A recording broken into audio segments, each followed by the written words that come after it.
जबरदस्त मजबूत, एक भी ड्रोन प्रॉपर अटैक नहीं कर पा रहा है। और ये बड़ी बैठक प्रधानमंत्री नरेंद्र मोदी के साथ विदेश मंत्री और एनएसए की बैठक चल रही है। ये बड़ी खबर एक और, प्रधानमंत्री नरेंद्र मोदी और विदेश मंत्री एस जयशंकर, इसके साथ ही एनएसए अजीत डोभाल बैठक में मौजूद हैं। और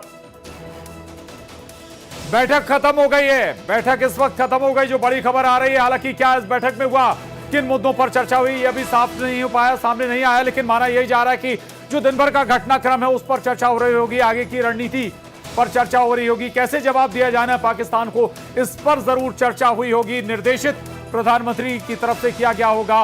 वैश्विक स्तर पर विश्व बिरादरी में कैसे अपना पक्ष और मजबूत किया जाए, ये महत्वपूर्ण पक्ष रहा होगा विदेश मंत्री के सामने। विदेश मंत्री ने ये बात रखी होगी, आगे क्या और किया जा सकता है, इस पर महत्वपूर्ण चर्चा हुई होगी।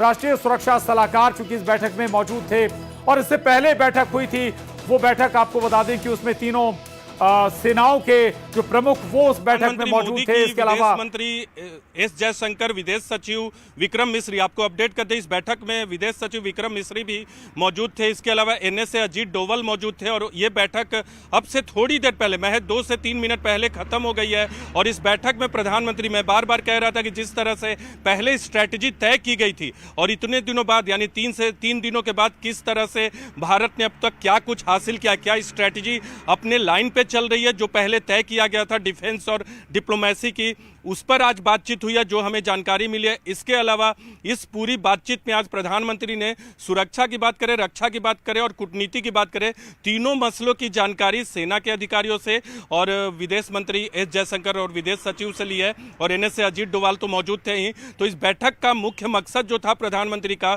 समीक्षा करना, आगे किस तरह से रणनीति होगी, चाहे रक्षा की बात करें या डिप्लोमेसी की बात करें या एनएसए लेवल की बात करें, तो उस पर चर्चा हुई है। अब से थोड़ी देर पहले बैठक खत्म हुई है।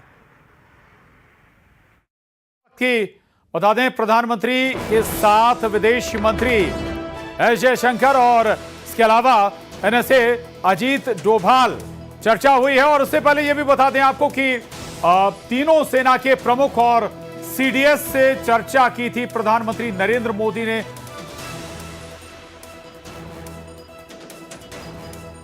और हमारे साथ दो खास मेहमान जुड़े हुए हैं, ब्रह्मदीप जी जुड़े हुए हैं, साथ ही हमारे साथ गंगा सिंह राजावत जी जुड़े हुए हैं।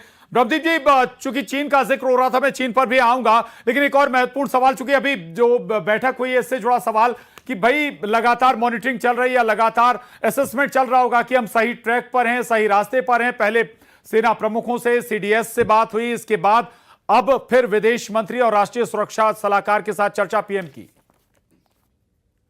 ब्रह्मदीप जी देखिए, एक बात बहुत स्पष्ट जी, देखिए एक बात बहुत स्पष्ट है कि जो हमारे पीएम है नरेंद्र मोदी जी, उनके विजन बहुत क्लियर है। और दूसरी बात है कि उनके लक्ष्य भी बहुत क्लियर होते हैं। इसका मतलब यह है कि भारत जो है वो प्रधानमंत्री न केवल इस युद्ध पर नजर बनाए रखे हैं, लेकिन उसके साथ जो हमारी रक्षा सेनाएं हैं, इसके साथ साथ जो हमारे एनएसए है, वो भी बहुत ही बारीकी से इस बात पर नजर बनाए हैं कि पाकिस्तान जो है वो कैसा जवाब दे रहा है और इसके बाद भारत का जवाब क्या हो सकता है। तो अभी जो लगातार ड्रोन हमलों को देखा जा रहा है, यह भी हो सकता है कि पाकिस्तान इसके पीछे किसी मिसाइल हमले की प्लानिंग कर रहा हो भारत के दूसरे इलाकों में। तो निश्चित तौर पर जो आज दिन भर का जो घटनाक्रम रहा होगा, हमारी जो रक्षा सेनाएं हैं या जो रक्षा मंत्री के साथ जो तीनों सेनाओं के प्रमुख बैठे थे, उन्होंने अपनी कार्य योजना को बहुत स्पष्ट किया होगा। लेकिन यहाँ पर यह भी महत्वपूर्ण है कि जो अरब सागर है, जहाँ पर हमारा जो पोत है, वो लड़ाकू पोत है, वो तैनात है। तो क्या भारत कराची बंदरगाह पर अब हमला करेगा? क्या भारत इस युद्ध को खत्म करने के लिए अब कोई बड़ा हमला करने वाला है? क्या भारत जो है वो तमाम मध्यस्थता की बातों को दरकिनार करके जो आतंक